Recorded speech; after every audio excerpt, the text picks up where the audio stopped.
Good morning and welcome to this edition of DMS 3000 News Live. It's episode 25 on this July 18th, 2023. And I'm your host for the day, Jason DeCanio, and we welcome you to this edition. Well, on the program, we have another great show for you. Middle of the week, it's Tuesday. And our topics for today are going to be the inventor Thomas Edison. He records the human voice for the first time. You know, we're so big on artificial intelligence and what the future holds of this that let's go and trace back to the first time that actually a human voice was actually recorded. And Thomas Edison is the man behind that. And then we're going to look at an interesting hotel, one of the oldest hotels in the United States. The Golden Lamb Inn, yes, celebrating 220 years of being in the same exact location, been renovated many a times, and has been placed on the National Historical Landmarks list of places that now you cannot touch. So we're going to look at this historic, interesting inn, this hotel, and give you all of the history of how it became oldest hotel in the United States. And then we're going to celebrate a 62nd birthday today for Elizabeth McGovern. Yes, the actress who has starred in so many great roles in films and television and is celebrating her 62nd birthday as of today. So we'll touch base with you later on in the program about her wondrous career and give you all the scoop on her this coming in the past, probably about around the 9:15 hour, around that mark. So we'll see what happens when we get there, okay? Plus, we have headlines, sports, and what day is today. And, of course, this is an editorial, which will be the last 15 minutes of our podcast. So with all of that said, let's get right to it. We've got the ticker on the bottom of the show. Let's go and start off with the headlines, sports, and what day is today. We'll start off with the headlines. These are the headlines for today, July 18th, 2023.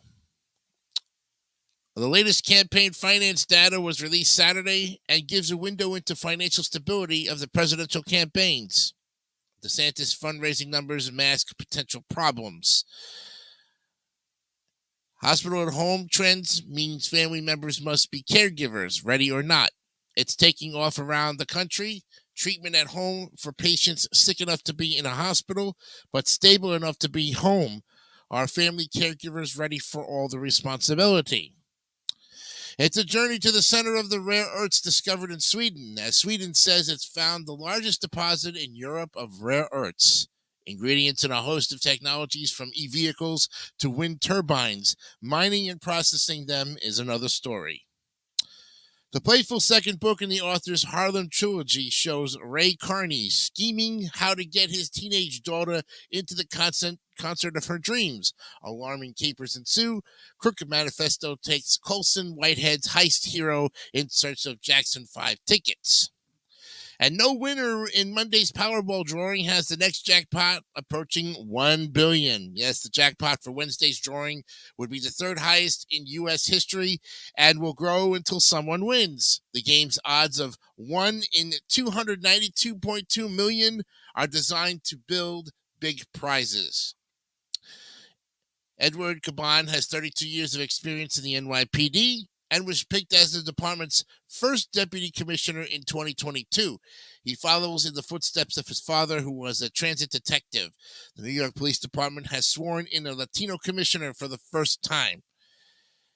He helped lay the groundwork for bossa nova, but defied confinement to any single genre. Prolific Brazilian composer and pianist João Donato dies at 88. So he was the man who laid the groundwork for the bossa nova. Wow. Police are searching storage units tied to the Gilgo Beach killings suspect. Authorities are looking for possible body parts, trophies, or evidence that could connect Rex Uerman to the additional bodies found in Long Island. And Biden to meet Israel's Netanyahu after months of tension. The meeting is likely to happen by the end of the year.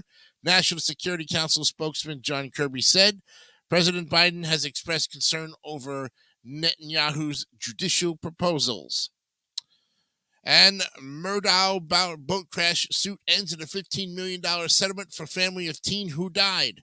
At the time of the 2019 crash, Paul Murdow was drunk and driving his family's boat, witnesses say. Mallory Beach's family got a settlement from a store that sold alcohol to an underage Murdow.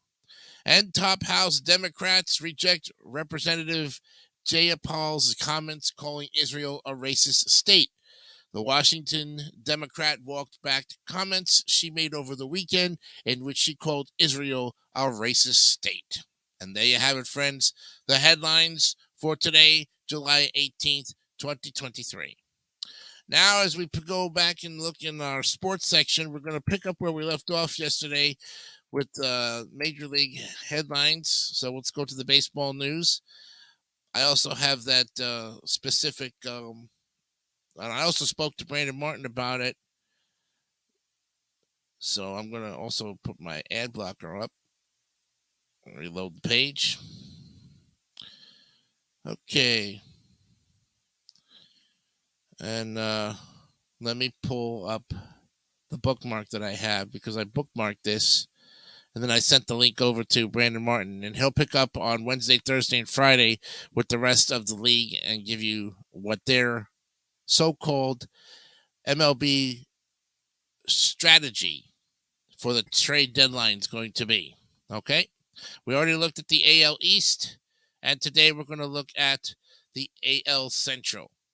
And we'll start off with the Guardians. Buy by selling. With starter Shane Bieber now sidelined with right elbow inflammation, shortstop Ahmed Rosario may be the easiest player to move from the big league roster to get a major league ready bat without hurting the club too much, as strange as it may sound.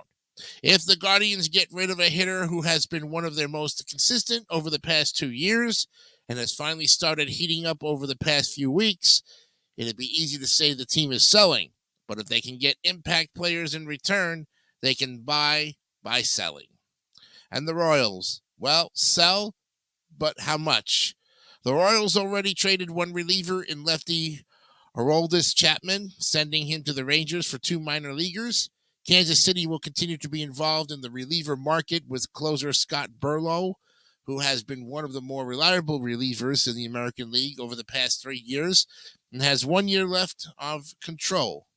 Beyond relievers, the Royals aren't looking to move much of their young talent, at least this summer.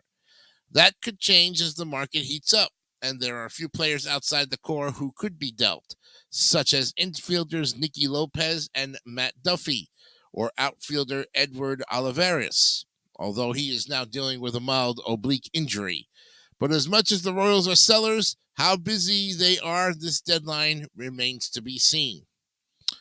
And the Detroit Tigers, well, sell. That's right. Sure, the Tigers' flirtation with contention in the AL Central has been refreshing, but it's based more on the struggles of the rest of the division than any meaningful step forward by Detroit. As nice as a late season run might be to see, the smart move is to trade ace Eduardo Rodriguez before he can opt out of his contract at season's end and leave for nothing, and check the market on all-star starter Michael Lorenzen and relievers Chasen Shreve and Jose Cinero before they walk. After that, it's a judgment call whether the Tigers can get enough prospects in return to justify dealing relievers Alex Lang and or Jason Foley, each of whom has 4 years of control left. And the Twins, well, buy, but not aggressively. The Twins didn't bring back Carlos Correa and extend both Byron Buxton and Pablo Lopez to sell around them when a playoff berth is within reach. But President of Baseball Operations Derek Falvey has also indicated that the majority of the club's offensive improvement will need to come from within. And with the farm system largely depleted by aggressive trades in the past 2 years, expect the Twins to be in the market for relief help and complementary offensive pieces. And finally, the White Sox. Sellers, or so it finally seems. The 40-55 White Sox are not a good baseball team, but the American League Central, being just as poor, has provided a season-long glimmer of hope for playoff possibilities. Keeping that fact in mind, the Southsiders have a fleeting chance to win this less than stellar division, even with general manager Rick Hahn almost certainly making moves to change the look of this team, involving players with low control contracts to try to solidify the organization for the future. Their 9-game road trip to start the second half should be the last-ditch opportunity for the players to change that course. Tomorrow, Brandon Martin will look at the AL West, and he'll look at the NL East on Thursday, and Friday he'll look at the NL Central and I'll wrap up next Monday on the NL West on Monday. All right, and that's a look at each team's strategy for the trade deadline. But right now we also have scores to give you from last night's baseball games. The Dodgers continue to win. They beat the very impressive Orioles, and they stay at 54-39 atop the NL West. They beat the Orioles 6-4. It was the Guardians over the Pirates 11-0. The Pirates get shut out, as the Guardians are still 2 games under 500. Pirates,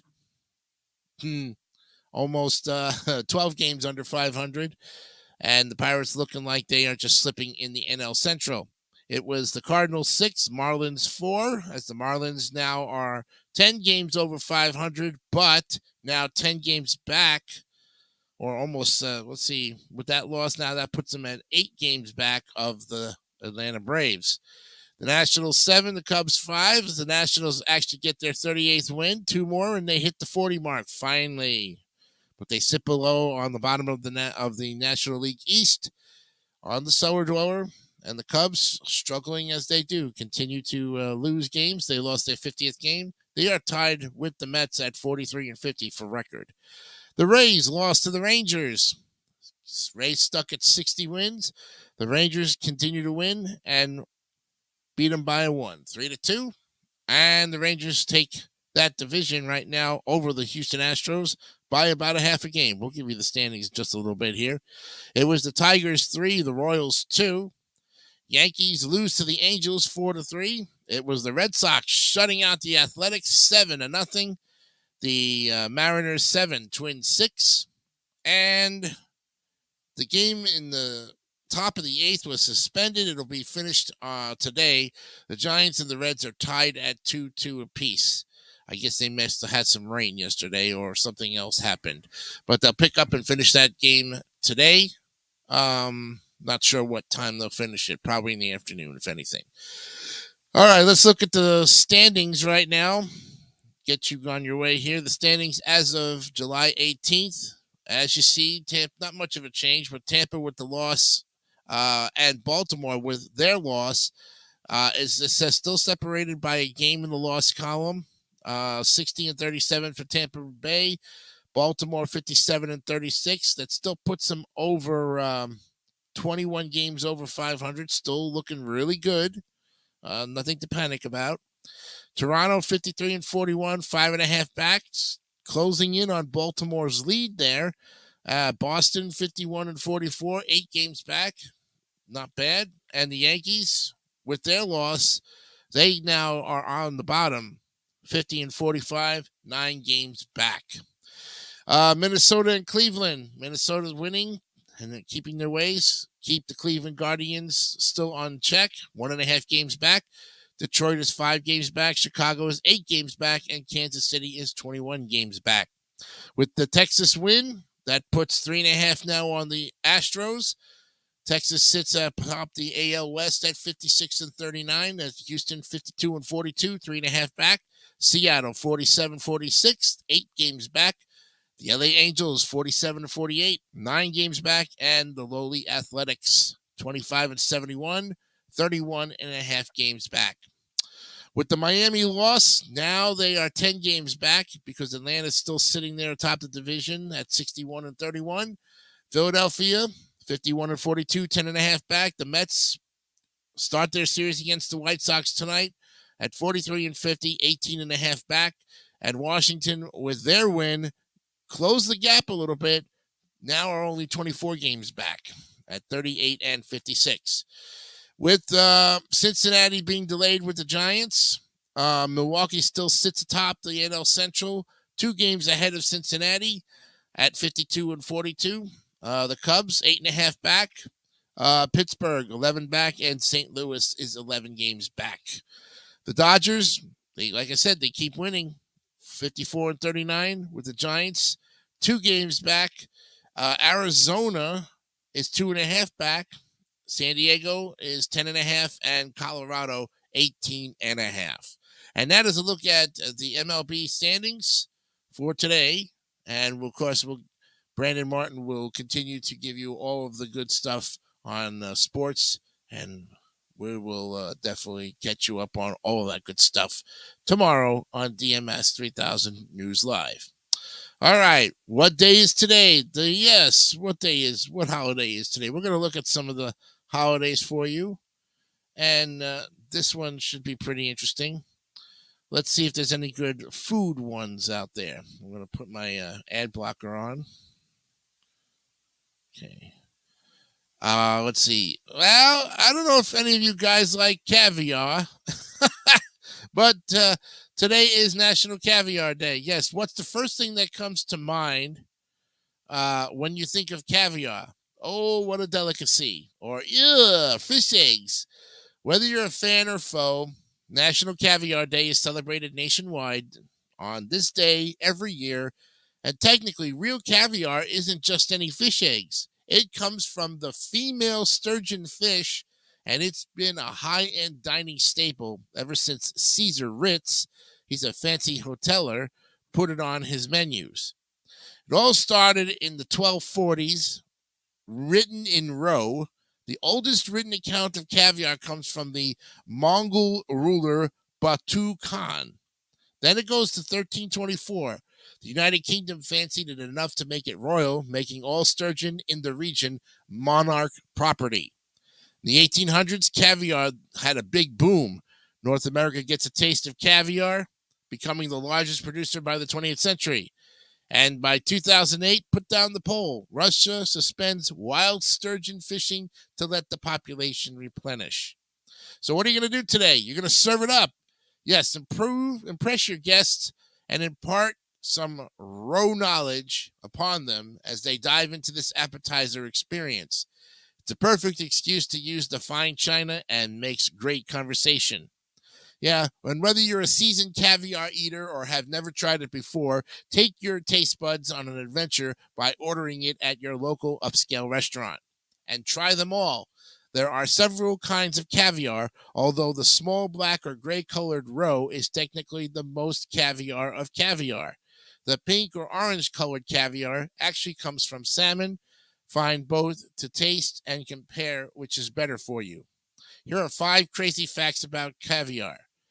The word caviar comes from the Persian word for egg. They're just eggs. People who make caviar go through 10 to 15-year apprenticeships. Caspian delicacy. Today, most of the world's caviar is produced in the Caspian Sea, and the world's best caviar comes from beluga, stellate, and Russian sturgeon. And it ranges in color from dark gray and yellow gray to brown black. Red caviar is actually salmon roe, not caviar. And why we love National Caviar Day? Well, it's healthy. Within its various sizes and colors offers an array of nutritional value. A serving of caviar contains a healthy dose of phosphorus, protein, calcium, selenium, iron, magnesium, and vitamins B12 and B6. Caviar is a hard catch. Part of the reason why real caviar, is an expensive delicacy is because it is the roe of sturgeon found only in the Caspian and Black Seas. And due to overfishing in the 1900s, this industry is regulated and limited, which drives up the value of the price. And it's fancy. If you find yourself at a fancy enough restaurant, you might find caviar on the menu. It is served raw in a petite bowl or a plate over ice. People eat it with an adorably small spoon, either alone or with bread. Pinky up and open wide. And there you have it, National Caviar Day. Let's see what else we have. Anything else? Okay, so I noticed a lot of people like sour candy. So today is your day. Right. And our taste buds are already tingling in anticipation. Move over, sweet candy, and let the sour take over in honor of this day. These fun, zesty, bite-sized candies come in all shapes, sizes, and flavors, and we can't wait to taste them all. From chewy twists and ropes to small, hard candies, each one delivers on its promise to create a walloping big punch of sourness inside our mouths. And all throughout history, people have enjoyed sour fruits and foods, but sour candy is a relatively new phenomenon, even when compared to regular candy. The NPR says this is because mass produced candy did not have a great reputation when the industry first came about in the 19th century. And people were concerned about the unclean conditions in which they were made and the potentially harmful chemicals being used in the colorful sweets. For the most part, manufacturers did not stray into unknown territory to manufacture sour candies. There were a few exceptions, however, and these manufacturers relied on acidic ingredients, most commonly vinegar, to convert cane sugar to glucose, creating a sweet-tart combination. Over the years, candy makers began to crave an increase in appeal, so they turned to the greatest opportunity they could find, Halloween. And they ran Halloween-themed advertising that created a long-lasting association between this festival and candy.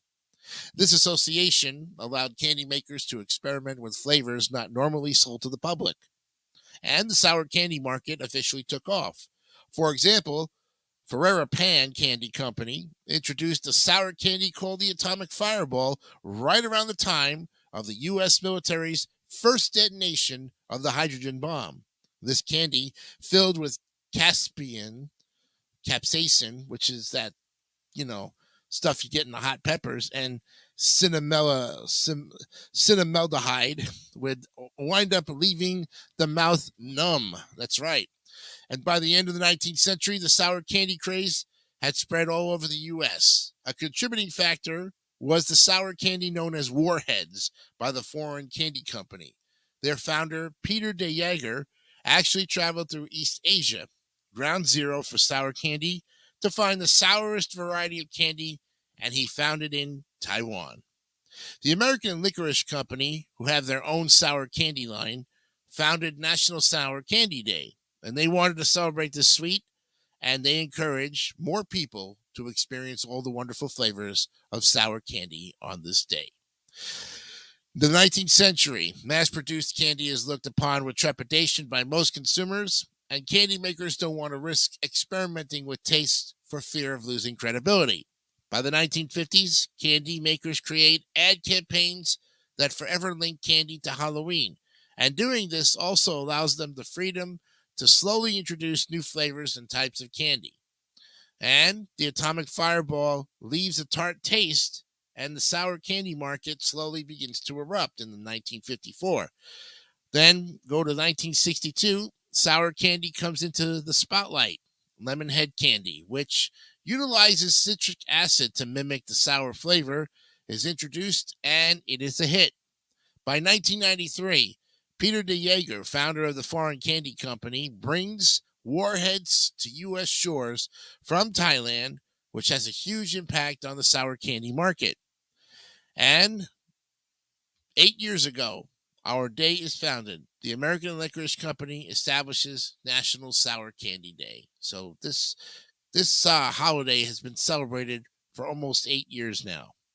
And how to celebrate this day? Well, you just eat it, right? Give regular old candy a break on this day and try some sour delights. If you are already a fan, try out new flavors and combinations of sour candy. Choose between the Sour Punch candy range, the Atomic Fireball, or the Lemonhead. And why eat alone? Grab a bag of candy to share with friends and family. And pucker up. One of the characteristics of sour candy is the ability to make everyone and anyone pucker their lips because of the taste. Try out the sourest flavor you can and record your pucker. Hold the sour candy pucker competition with friends and see who makes the best pucker. The winner gets a giant bag of sour candy, of course. And keep an eye out for special events. Previously the founders of this day would celebrate by hosting special events. You can track the Sour Punch posts on their Facebook and Twitter accounts for updates, and you can even create your own mini event online or offline with events like the Best Pucker Competition, the Sourest Candy Challenge, and more.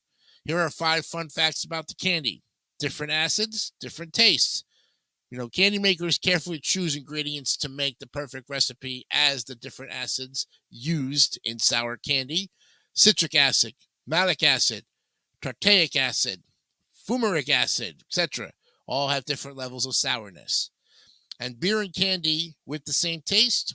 Lactic acid, which is used in sour beer, is the same ingredient used in some types of sour candy.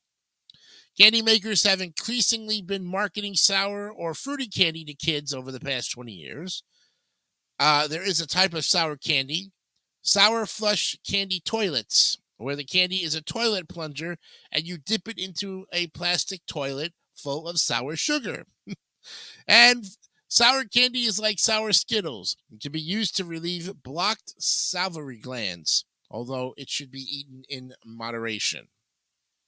And why we love this day so much. I'm not a big fan of sour candy, so why would I love it?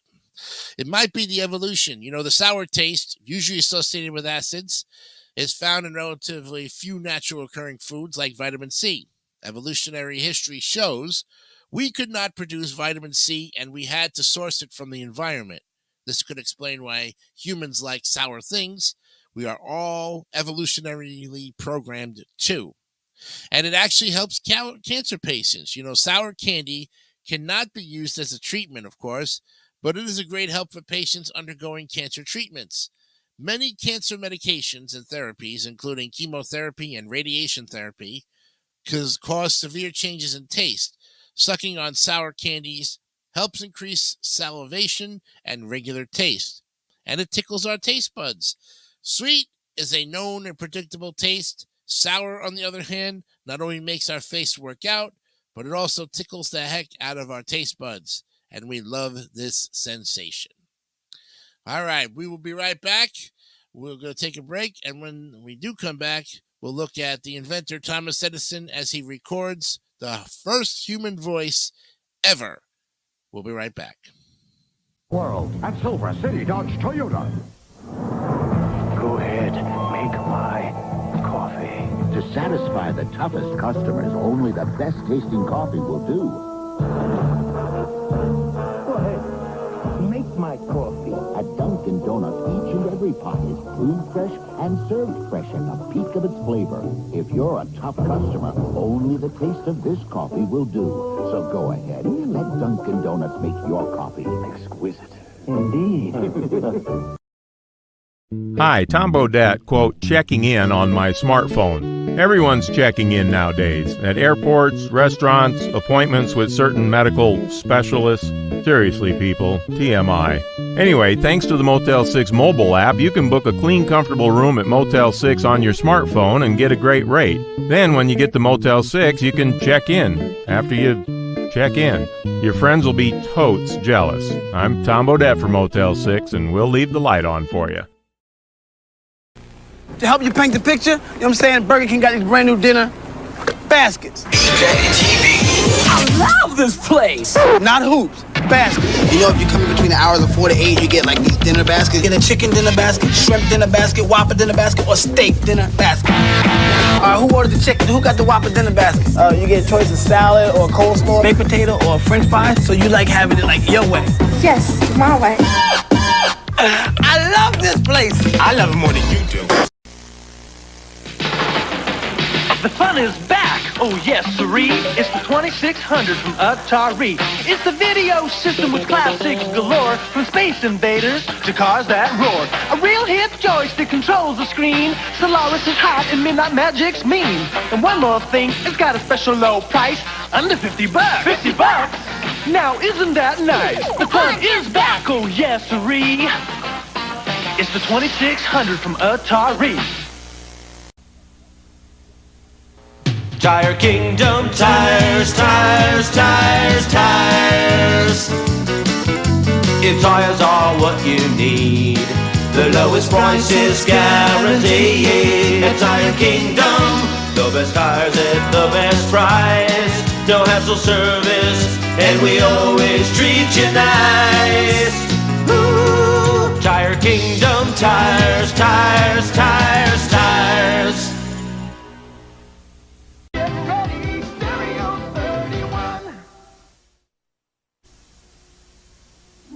Real cinnamon gum freshens breath longer than Big Red. So kiss a little longer, stay close a little longer, hold tight a little longer, longer with Big Red. That Big Red freshness lasts right through it.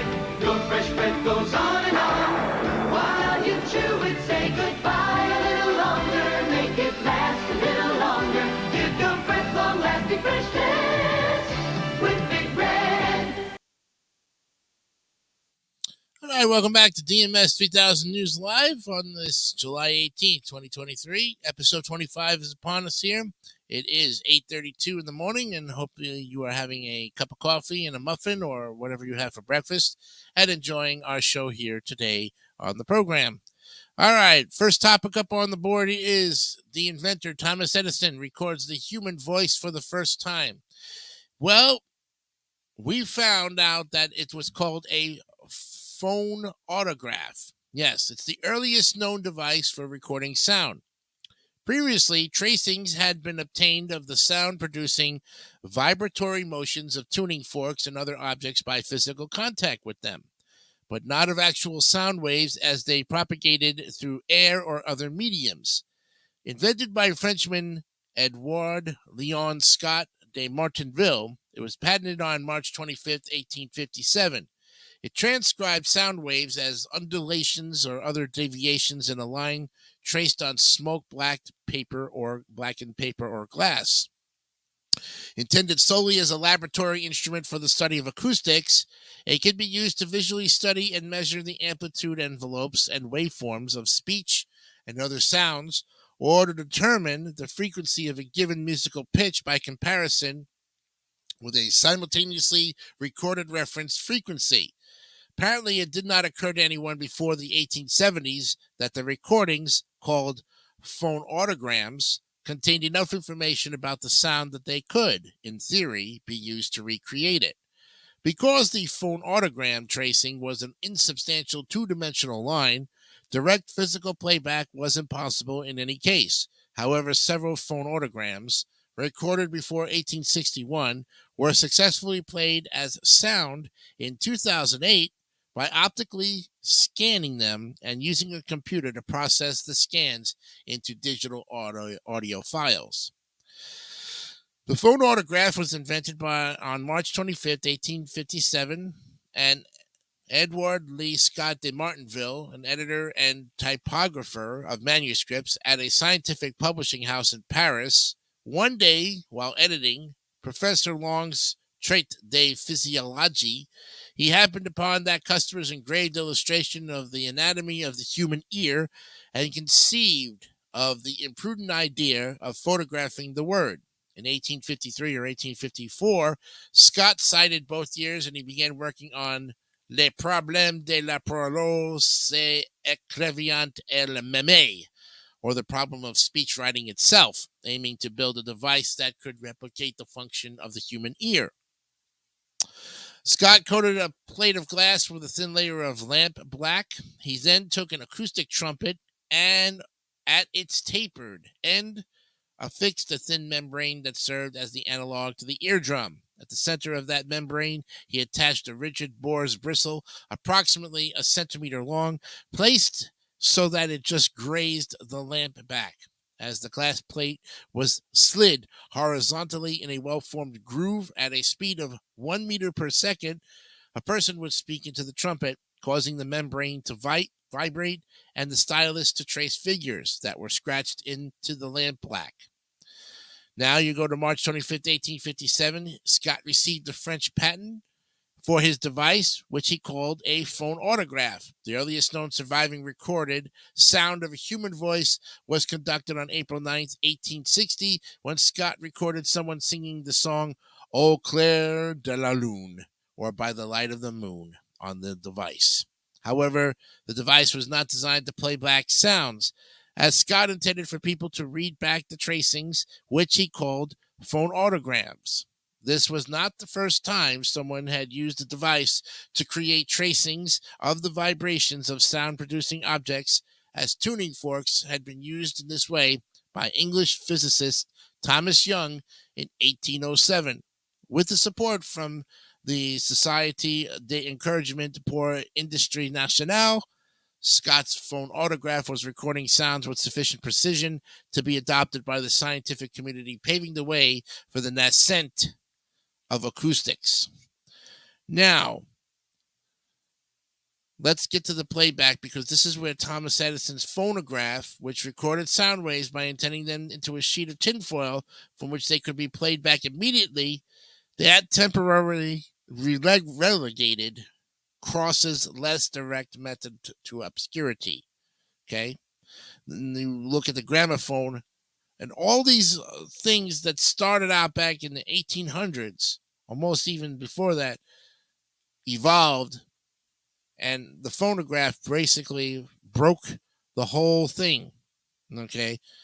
So when you think about it, Thomas Edison, as much as he continued to do more and more, he discovered that the human voice can be played back on that wonderful thing we call a phonograph or a record player. Yes, folks, a record player. Something that we still have in our possession today, because records and LPs are making their comeback. And wouldn't you know it, that turntables, which they're called now, play that ever popular 33, 45, or if you have those 78 records, save them, because they're worth some big money. Now, I just want to go a little bit down further and look at the phonograph, because this was, this thing that basically started it all for us here. So about the mid-1870s is when everything started to kind of piece itself together. Then you have recovered sounds. And Edison, he had a wax cylinder phonograph recording of a Handel choral concert. Then there was other recordings. But the interesting thing about all of this is that they couldn't play any of it back until almost 2008. Isn't that amazing? For some reason or another, all of that sounds that we have, or all of the music that's so far back in our archival history, folks, is now being digitized, cleaned up, made to sound really good, like it was the first time it was ever recorded. And we have Thomas Edison to thank about that. So thank you, Thomas Edison, for recording the first human voice for the first time. But you are not the only person to take credit for it. Okay? With all the other things of going on, we also look at the history of sound recording. You have the acoustic era, you have the electrical era, you have the magnetic era, then the digital era, which is actually 1975 to the present. Yes. And then, of course, you've got the phonograph, which we talked about, a phonograph or a gramophone. And that was invented by Thomas Edison in 1877. And like I said before, he invented this phonograph for both recording sound and to play it back. So it served two purposes. Okay. How it sounded? Well, kind of sounded like a muffled. That's why today's recordings, folks, is why we have a lot of clear, non-hissing records. Everything is being redigitized now to sound clean without any hissing or background noise.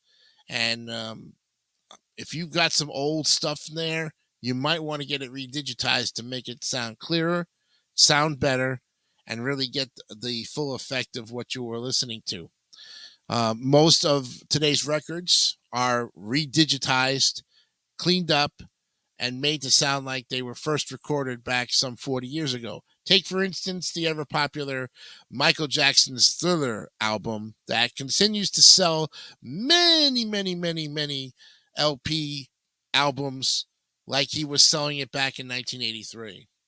And today's copies, if you happen to buy today's copies, are so digitized that the actual sound, if you had an old 83 album and one that was redigitized, you might not be able to tell the difference unless you put on a good pair of headphones and really turn up the volume.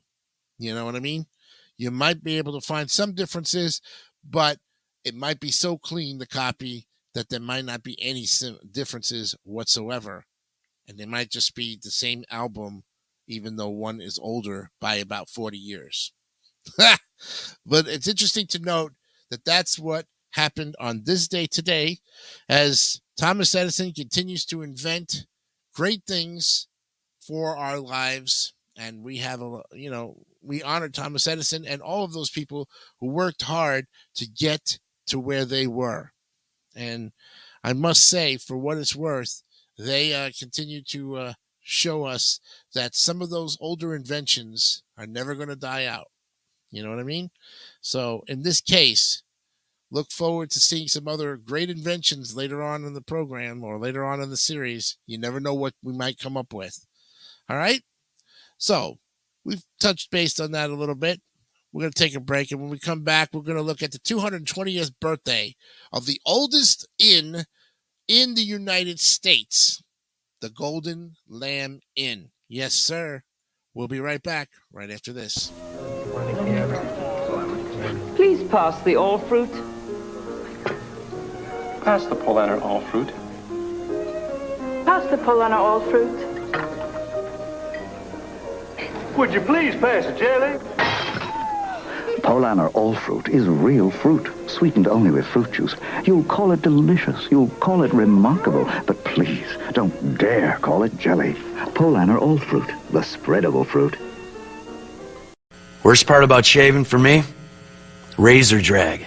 Edge? No razor drag. Extra moisturizers and lubricants. Razors glide effortlessly across my bare skin. So smooth. Just glide. No hang-ups. It makes shaving feel so good. It makes shaving feel so right. Edge. Get some. Jello pudding pops! Jello pudding pops! Frozen pudding on a stick. You know, Jello pudding pops is a winner with all the soapbox racers I know. It is? Mm-hmm. And even your mechanic's getting all revved up about it because it's so rich and creamy. Yeah! And it always gets the green light from Mom because it's made with real pudding. Mmm. Jello brand pudding pops. All the goodness of real Jello pudding. So you know it's wholesome. A true winner. And it gets a green light from Mom. Mmm. Mom sure know how to make life easier. Mine was always there for me. Like another mom I know. This mom, Phillips Milk of Magnesia. M-O-M. The laxative that helps your body work naturally for easy overnight relief. Would Mom be harsh? No. And Mom's even easier to take with this dosage cup. See? Mom knows just what you need. So when you run into trouble, remember, nobody treats you better than Mom. I bet you did something today you feel pretty good about. Bet you did. So go get your Mars bar. Come on, you deserve the best. Can't you just taste that rich milk chocolate, creamy caramel, and snuggle deep inside soft nougat? Big, fresh, crunchy nuts after nuts after nuts. This is what you deserve. You deserve every big, crunchy nut in a Mars bar. You did do something good today, didn't you? Oh, man. Stop texting me, people. Huh? I'm over my limit. I get charged for each text now. You should switch to Metro PCS. Text all you want for only $3 a month. Oh, okay, right. And then your bill is hand-delivered by Bigfoot on a singing pony. Sounds like make-believe, but it's not. Text all you want for $3 a month and no contract. Metro PCS. Hello. Unlimit yourself. Hello. And welcome back to DMS 3000 News Live, episode 25. I am Jason DeCanio, and we're hoping that you are having a fantastic Tuesday morning. July 18, 2023 is upon us, and, July is coming to an end soon. We'll be in August, with lots of goodies for you, and hopefully some new stuff and some new programs that are going to be launched in the fall. So we'll talk about that with our own CEO, David St. Dennis, next week. I would like to get him back on the program to get him in here to kind of give us a little update before we get into August about that. So I know he'll come on at any given moment and give us, a touch base and see what's going on. But I'd like to have him in to definitely promote 3000 Network to all of us. And, maybe if you've got any ideas that could help us with the programming, we'd love to hear from you. Okay? So we'll talk about that next week. I'll bring that up sometime towards the end of this program during my editorial. But right now, we got to get on with the next segments here.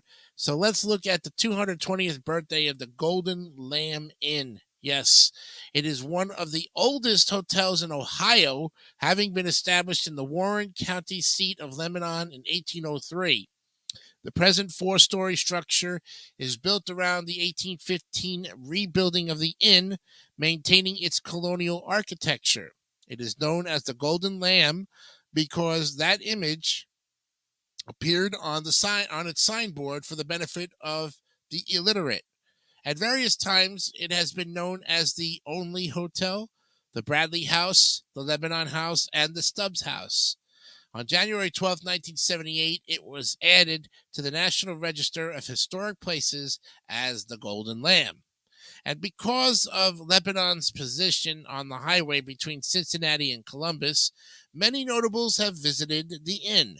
The Golden Lamb has been visited by 12 American presidents: William Henry Harrison, Benjamin Harrison, John Quincy Adams, Martin Van Buren, Ulysses S. Grant, Rutherford B. Hayes, James A. Garfield, William McKinley, Warren G. Harding, William Howard Taft, Ronald Reagan, and George W. Bush.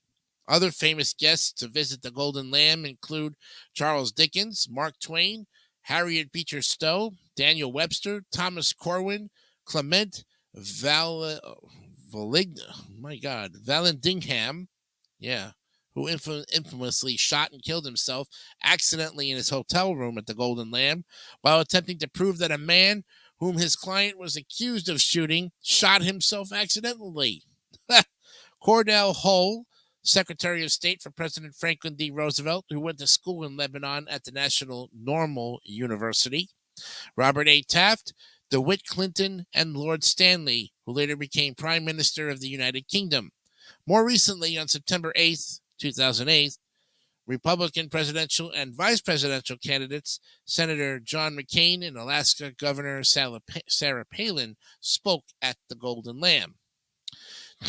In 1926, Robert Jones, grandfather of Senator Robert Portman and husband of Virginia Kunkel, leased the Golden Lamb. 1927, he refurbished it and redecorated it with Shaker furniture. In 1969, Mr. and Mrs. Jones leased the Golden Lamb to the Commissar family, who owned and operated the now-defunct five-star Masonette restaurant in Cincinnati. The Golden Lamb and Restaurant and Hotel continues to be owned by the Portman family of Ohio. The building has 4 floors, a lobby, restaurant with a tavern, 3 large public dining rooms, and 5 private dining rooms as well. Gift shop, 17 guest rooms, and the old stables were removed to make room for the parking lot.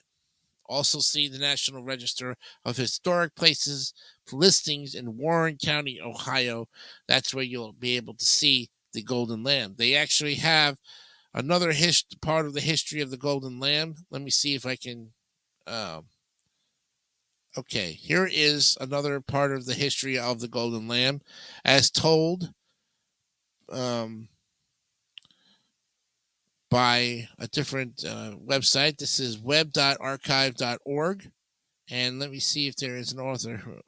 No, okay. So you might hear some different similarities between the Wikipedia and this web.archive.org. So if I'm reading the same thing as it is, might figure out, remember, it's like if you was going to different websites to check out different historical stories, so that's something you want to keep in mind as we look at different websites to give you a different perspective. So here's the history of the Golden Lamb from the Web Archive. In the 20th century, the automobile brought good roads, the return of highway travel, and the demand for suitable roadside accommodations, and the slumbering taverns stirred to active life again. In November of 1926, there came to Lebanon an energetic young man who had acquired both hotel training and experience in restaurant ownership during his college days at Antioch. It was Robert H. Jones, who is still the hotel's owner and host. In June of 1928, Mr. Jones married Virginia Kunkel of Springfield, and the following year, their daughter Joan was born. Mr. and Mrs. Jones launched an extensive remodeling program, providing maximum comfort with an early American atmosphere compatible with tradition throughout the hotel. The improvements included a picturesque colonial porch with tall, graceful white pillars and second and third floor balconies.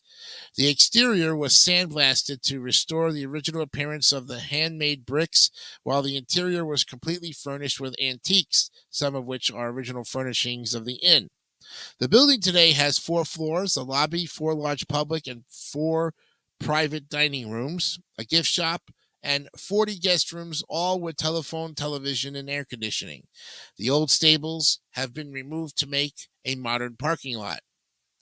Mr. Jones has a rare collection of Shaker materials, including documents, literature, and furniture, an important group of Currier and Ives prints, and an extensive collection of miniature lambs, which have been sent to him from all over the world. These interesting and varied materials are integrated with the hotel furnishings to add interest to the interior. The building and organization has frequently been singled out for distinction.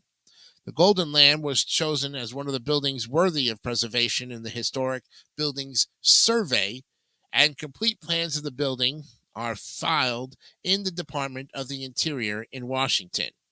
Then in 1940, it was marked by the Daughters of the American Revolution as the oldest hotel in Ohio.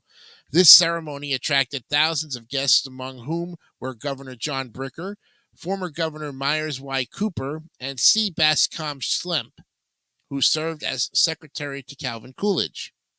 Then in January of 1956, the Turtle Creek chapter, Daughters of the American Revolution, made their first presentation of an award of merit. This was given to Mr. Robert H. Jones for his efforts and splendid achievements in the preservation and restoration of this historic structure, for his generosity to patriotic and educational organizations, and for his interest in civic projects, for his good citizenship, essential in a republic such as ours, all of which has been directed toward the preservation of the American way of life. Then in 1957, Mr. Jones was selected for an honor bestowed by his fellow citizens. The Lebanon Chamber of Commerce presented their annual award to Mr. Jones as the outstanding citizen over a period of years. The Golden Lamb itself has been the subject of many articles in state and national publications, including Life, Ford, Gourmet, Duncan Hines, and American Automobile Association recognition. The Golden Lamb has retained its prestige for more than a century and a half. The colonial facade on the busy thoroughfare, which was once a stage route through what Charles Dickens described as a beautiful country, richly cultivated, presents a hospitable threshold for throngs of wayfarers. Traditional furnishings with modern conveniences, the tasty meals for which the Golden Lamb is known far and wide, combined with the friendliness of small-town hosts, give maximum comfort to the traveling public today. The next state to be entered in the Golden Lamb's rather remarkable and fascinating history is March of 1969, when brothers Lee and Michael Commissar, proprietors of the renowned Masonette restaurant in Cincinnati, decided to extend their realm of hospitality by acquiring the Golden Lamb from Mr. and Mrs. Jones.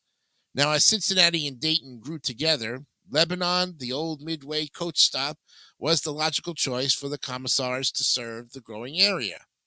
Mr. and Mrs. Jones could have found no one better to carry on their dedication, love, and concern for their many beautiful guests and friends, and the Golden Lamb's heritage of the past and its hopes for the future most certainly rests now in capable hands.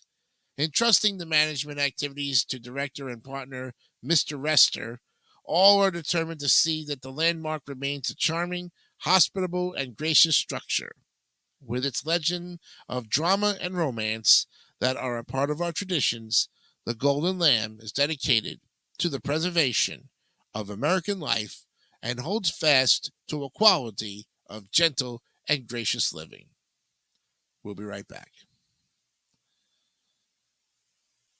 At the river mouth, the bears catch only the tastiest, most tender salmon, which is exactly what we at John West want.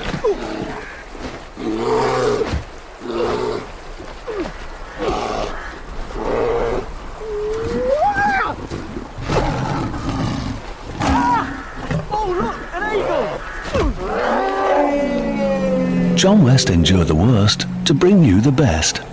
Hello, ladies. Look at your man. Now back to me. Now back at your man. Now back to me. Sadly, he isn't me. But if he stopped using lady-scented body wash and switched to Old Spice, he could smell like he's me. Look down. Back up. Where are you? You're on a boat with the man your man could smell like. What's in your hand? Back at me. I have it. It's an oyster with 2 tickets to that thing you love. Look again. The tickets are now diamonds. Anything is possible when your man smells like Old Spice and not a lady. I'm on a horse. Ship my pants? Right here? Ship my pants, you're kidding. You can ship your pants right here. You hear that? I can ship my pants for free. Wow, I just may ship my pants. Yeah, ship your pants. Billy, you can ship your pants too. I can't wait to ship my pants, Dad. I just shipped my pants, and it's very convenient. Very convenient. I just shipped my drawers. I just shipped my nightie. I just shipped my bed. If you can't find what you're looking for in store, we'll find it at Kmart.com right now and ship it to you for free. Today we celebrate the first glorious anniversary of the Information Purification Directives. We have created, for the first time in all history, a garden of pure ideology, where each worker may bloom, secure from the pests of any contradictory thoughts. Purification of thoughts is more powerful a weapon than any fleet or army on earth. We are one people, with one will, one resolve, one cause. Our enemies shall talk themselves to death, and we will bury them with their own confusion. We shall prevail. On January 24th, Apple Computer will introduce Macintosh.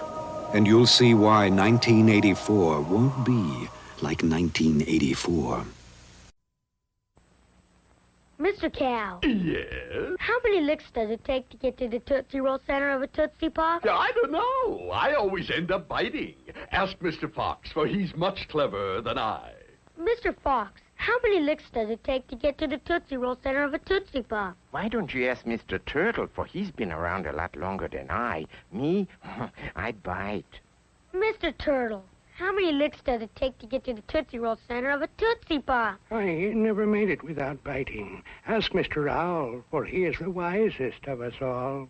Mr. Owl, how many licks does it take to get to the Tootsie Roll center of a Tootsie Pop? A good question. Let's find out. 1, 2, 3. If there's anything I can't stand, it's a smart owl. How many licks does it take to get to the Tootsie Roll center of a Tootsie Pop? The world may never know.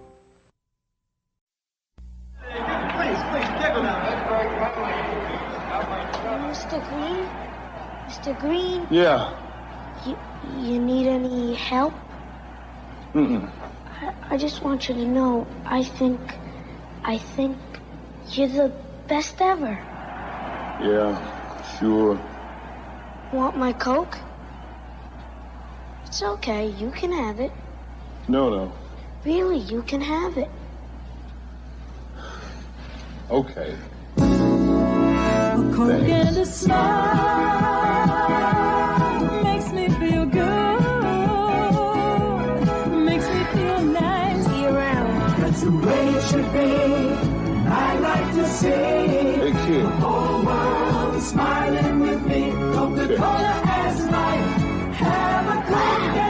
Catherine Jones.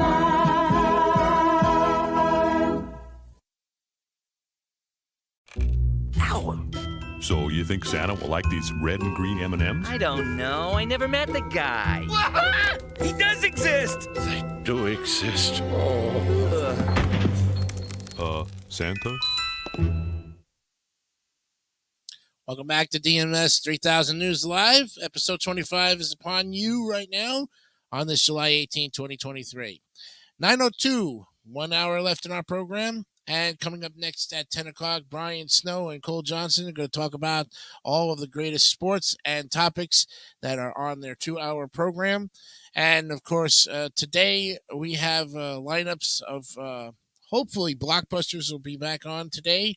Lots of other great programs. Do check the summer schedule. It is up there on the David 3000 network.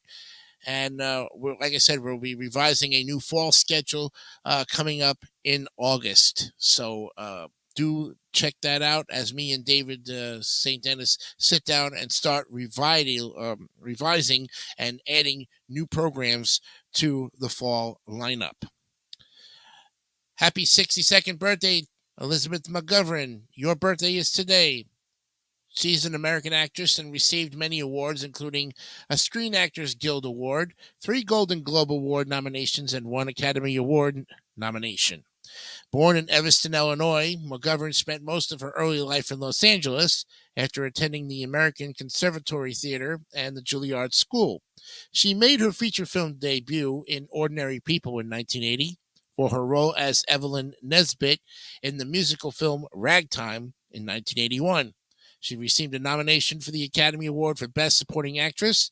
She subsequently had lead roles in a number of major studio films, including Once Upon a Time in America in 84, She's Having a Baby in 87, The Bedroom Window, 87, The Handmaid's Tale in 1990, and The Wings of the Dove in 1997. In 2007, after years of studying guitar, she formed the musical group Sadie and the Hotheads, with whom she has released 4 studio albums since 2016. She gained further international attention for her portrayal as Cora, Countess of Grantham, in the British drama series Downton Abbey, for which she was nominated for an Emmy Award and Golden Globe. She reprised her role as Cora in the subsequent films Downton Abbey and Downton Abbey: A New Era, both separated by 3 years, 2019 and 2022. She's born in Evanston, Illinois, the daughter of Catherine Wolcott, a high school teacher, and William Montgomery McGovern Jr., a university professor. She is of Irish, English, and Scottish descent. Her younger sister is novelist Cammie McGovern, and her paternal grandfather was adventurer William Montgomery McGovern.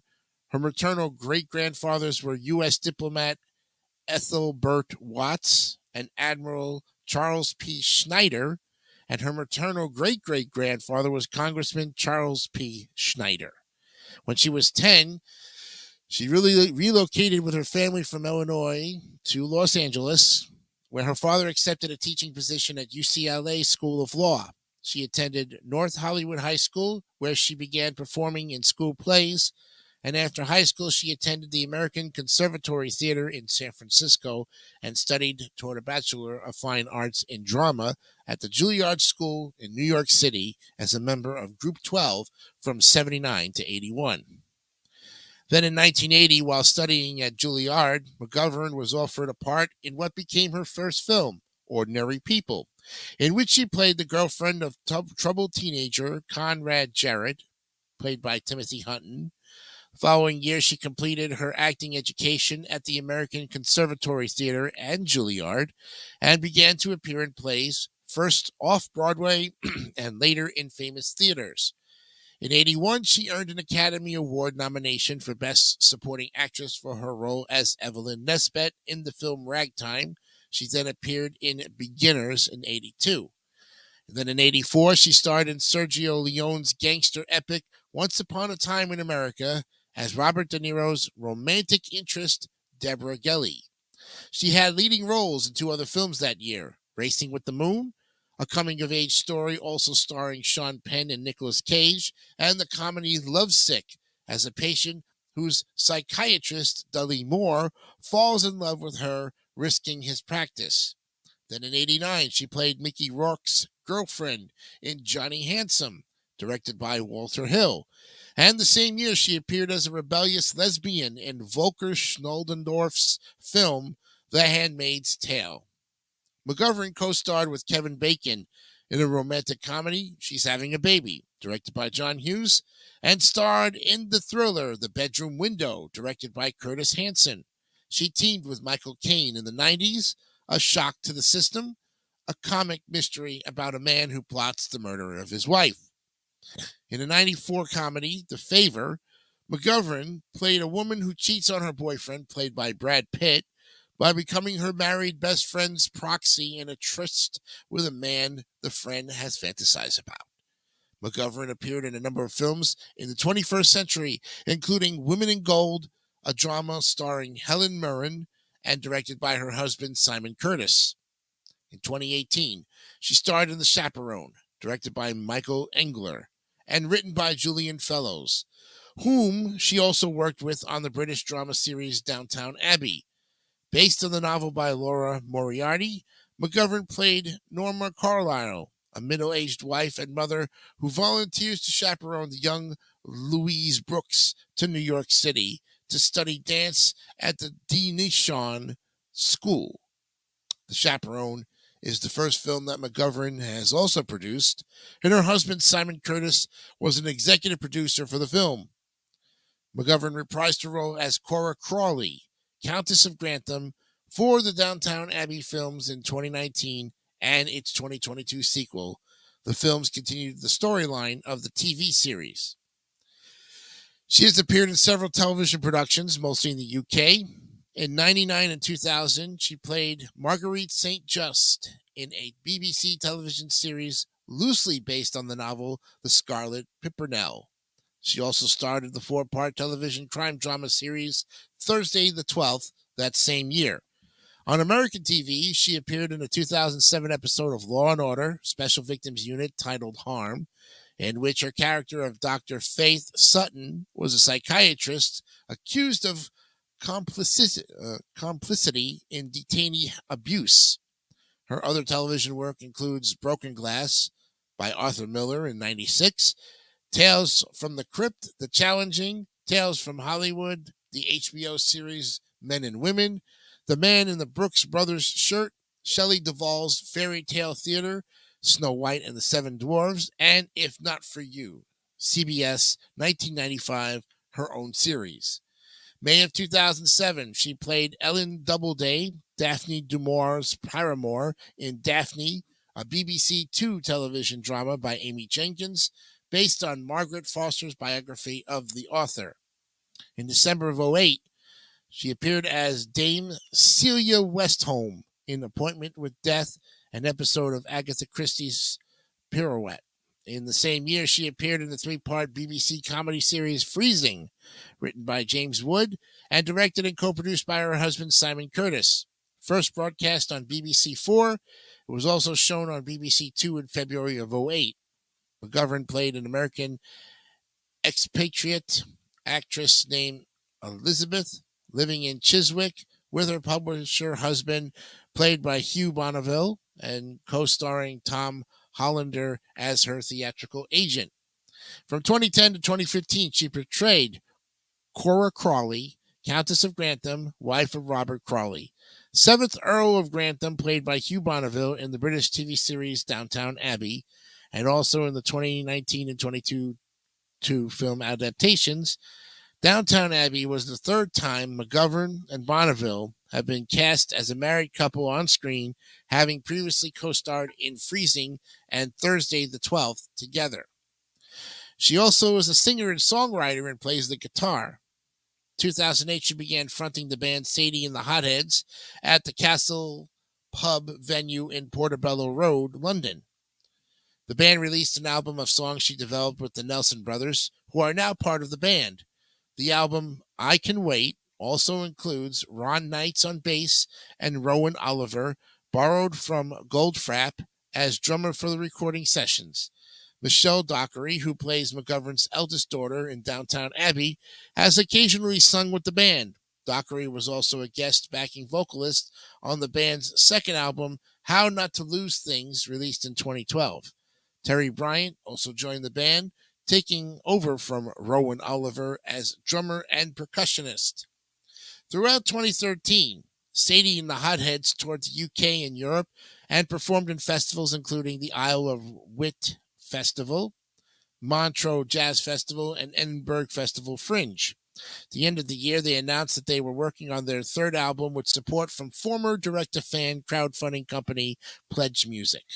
Still Waiting was released in early 2014 prior to their next UK tour as the support act for Mike and the Mechanics. McGovern recorded 3 Christmas tracks in 2014. Her rendition of It Came Upon a Midnight Clear and duet with Julian Over Ovenden performing the first Noel appear on the double disc album Christmas at Downtown Abbey, produced by Warner Music. Sadie and the Hotheads also released their cover version of the Christmas song The Little Drummer Boy. And following the conclusion of TV series Downtown Abbey in late 2015, McGovern and her band Sadie and the Hotheads began work on a 4th album and embarked on a mini tour of the UK. And while they continued to record their new album, the band released a compilation album of songs from their first 3 albums entitled The Collection, Everybody's Got a Song, in early 2016. Then in 2017, McGovern and Hothead Simon Nelson collaborated with American singer and musician Duke Robillard on a track for his album Duke Robillard and His Dames of Rhythm. McGovern sings vocals for Me, Myself, and I, while Nelson is a guest musician on electric guitar for the track. Her 5th album, The Truth, was released in early 2019, and unlike her previous albums with her band, The Truth was released under her name, though it features all of the musicians from Sadie and the Hotheads. This album also includes a track on which Samuel L. Jackson appears as a guest vocalist. We'll be right back. World at Silver City Dodge Toyota. Go ahead, make my coffee. To satisfy the toughest customers, only the best tasting coffee will do. Go ahead, make my coffee. At Dunkin' Donuts, each and every pot is brewed fresh and served fresh at the peak of its flavor. If you're a tough customer, only the taste of this coffee will do. So go ahead, let Dunkin' Donuts make your coffee exquisite. Indeed. Hi, Tom Bodette, quote, checking in on my smartphone. Everyone's checking in nowadays, at airports, restaurants, appointments with certain medical specialists. Seriously, people, TMI. Anyway, thanks to the Motel 6 mobile app, you can book a clean, comfortable room at Motel 6 on your smartphone and get a great rate. Then when you get to Motel 6, you can check in. After you check in, your friends will be totes jealous. I'm Tom Bodette for Motel 6, and we'll leave the light on for you. To help you paint the picture, you know what I'm saying? Burger King got these brand new dinner baskets. I love this place. Not hoops, baskets. You know, if you come in between the hours of 4 to 8, you get like these dinner baskets. Get a chicken dinner basket, shrimp dinner basket, Whopper dinner basket, or steak dinner basket. Who ordered the chicken? Who got the Whopper dinner basket? You get a choice of salad or coleslaw, baked potato or French fries. So you like having it like your way. Yes, my way. I love this place. I love it more than you do. The fun is back. Oh, yes, siree. It's the 2600 from Atari. It's the video system with classics galore, from Space Invaders to cars that roar. A real hip joystick controls the screen. Solaris is hot and Midnight Magic's mean. And one more thing, it's got a special low price, under $50. $50? Now, isn't that nice? The fun is back. Oh, yes, siree. It's the 2600 from Atari. Tire Kingdom, tires, tires, tires, tires. If tires are what you need, the lowest price is guaranteed. At Tire Kingdom, the best tires at the best price. no hassle service, and we always treat you nice. Ooh, Tire Kingdom tires, tires, tires, tires.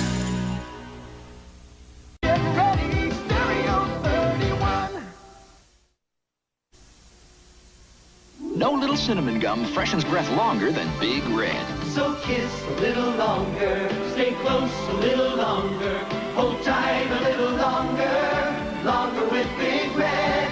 That Big Red freshness lasts right through it. Your fresh breath goes on and on. While you chew it, say goodbye a little longer, make it last a little longer. Give your breath long-lasting freshness with Big Red. All right, welcome back to DMS 3000 News Live. Episode 25 is upon you. Hope you're having a fantastic Tuesday morning on this July 18, 2023. Well, I've pretty much covered most of Elizabeth McGovern with her plays and everything. We wish you, of course, a happy birthday. And today's editorial is about respect, giving it, getting it, and also to, you know, if you feel like you need to address it, this is the way to do it. You know, everybody deserves respect in some way, shape, or form, folks. And no matter how hard we try to convince everyone to give us that respect, we still have to work hard for it. And no matter what we've done to try to better ourselves in everything that we have done, as far as, you know, going about our daily lives, interacting with people, and still no one wants to give us respect, like Rodney Dangerfield has always joked about it. Respect is something that is a serious topic that needs to be addressed. And there are people out there addressing that topic right now. And I applaud them for that. There's times when we feel that no matter how much we try to entertain, inform, inspire, enrich, and educate people with the information that we share, or that we try to make people aware of, it's not enough to convince them to take that, what we have given to them, and throw it back as respect for at least addressing the situation. You know, it's hard to ask for something that a person will not give us, regardless of, based on what they are doing, for all time's sake. So this editorial is basically addressing a situation as far as we have to make sure that what we're discussing or what we're trying to bring to your attention gets to you in a way that you're entitled to have that information. Okay. It's also part of free speech. And of course, people are going to hate, and people are going to insult and belittle and do anything in their powers to make somebody feel less small. And that, again, is why we have to deal with that kind of stuff on any program that's live like this, or any recorded program that we do on our YouTube channels, our Facebook groups, or somewhere along the line. Social media has really plagued us, folks. It really has turned us into enemies. It's turned good people into unfriending somebody that you would never thought you would unfriend in real life. Friendships have been broken, trust has been broken, and everything else has been broken. And we need to put a stop to that. We also need to put a stop to cyberbullying and harassment and all this other stuff, because, look, there are great programs out there. There are great shows based on factual information, credible information, honest information. Okay? Now, whether you choose not to believe or to believe is up to you, the individual. Okay? That's fine. And you're entitled to opinions. You're entitled to a comment once in a while. But if your comments are vague and distraught and belittling, they're not going to be ever published, and they're never ever going to be put on a specific site to be exposed, because we're tired of exposing trolls. We're tired of exposing incompetence, And we're tired of exposing people who really don't want or shouldn't deserve to be on.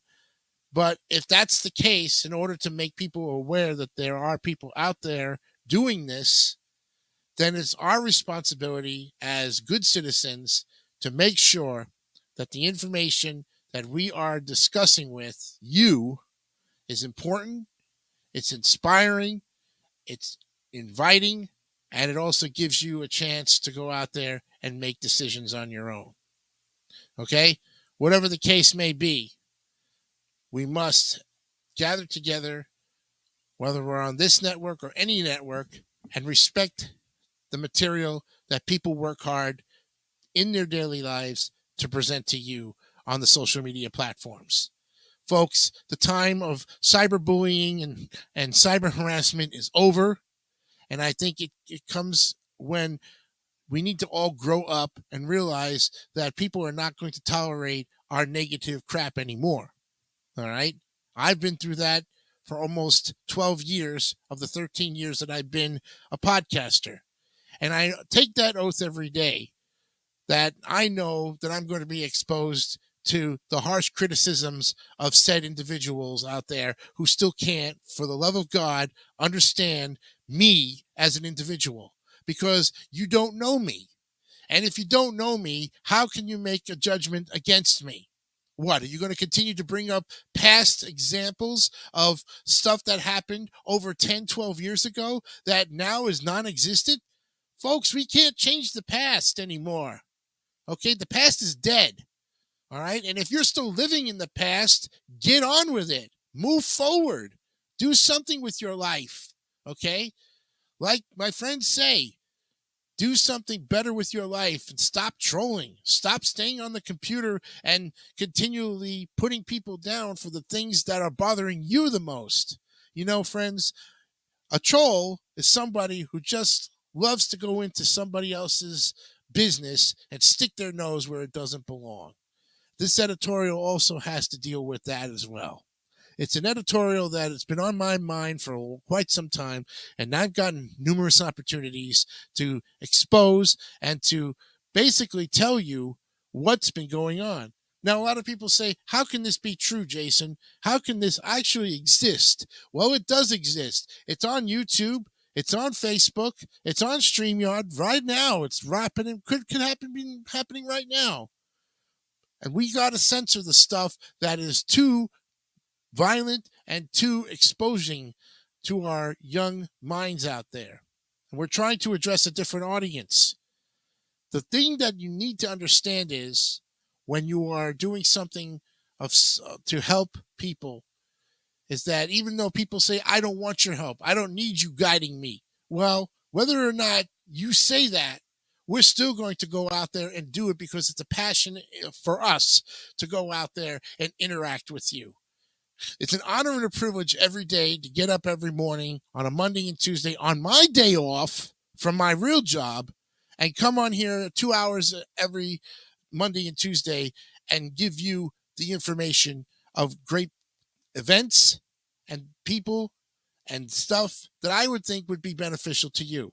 And I've always said at the top of every program and at the end of every program, if you think there's something that we should be talking about on any given day, whether Brandon Martin's hosting or myself, drop us a line. Interact with us. If you're going to stay in the sidelines, folks, and just let things go and complain, oh, he's never talking about this, he never brings up this, you're not interacting, okay? You are not giving us a chance to talk about the things, and therefore, you know, we can make an honorable mention that you brought this to our attention and that it should be talked about.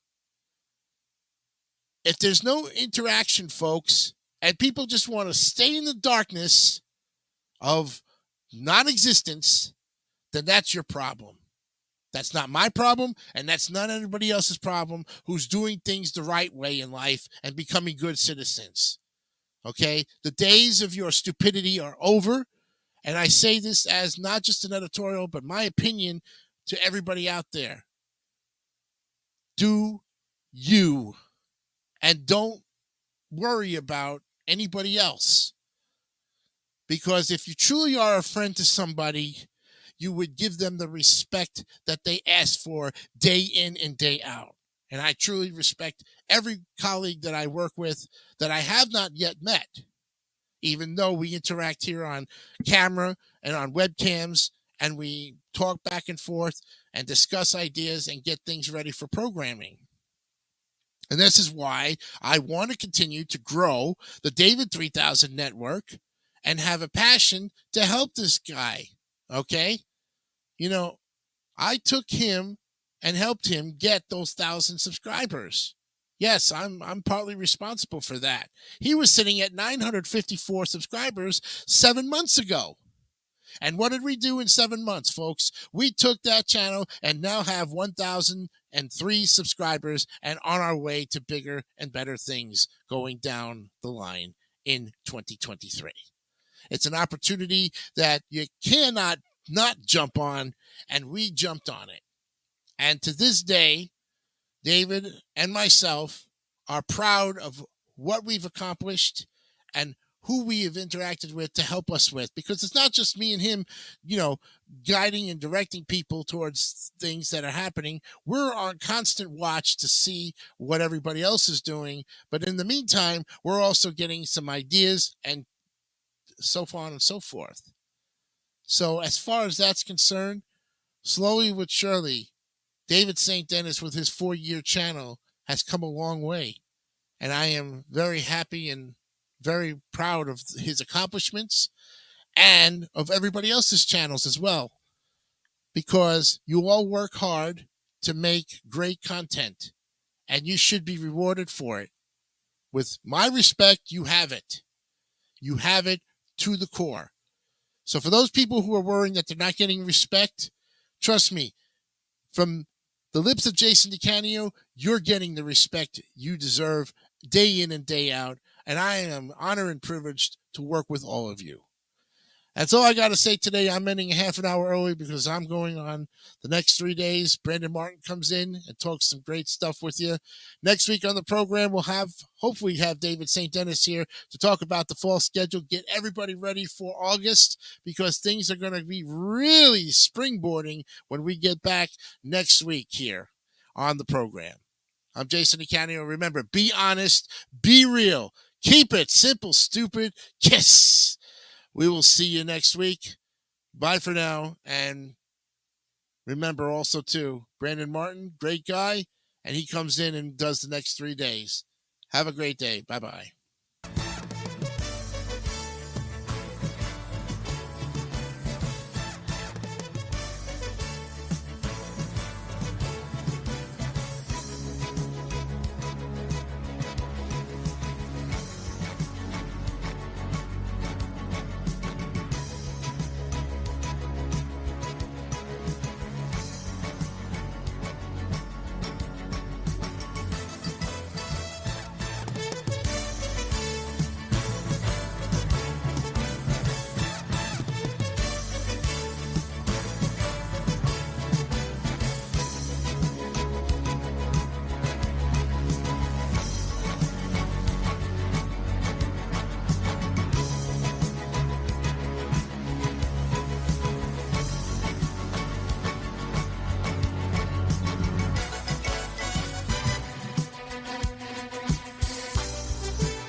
Don't forget to subscribe to the David Dyson Network for great more content like this one.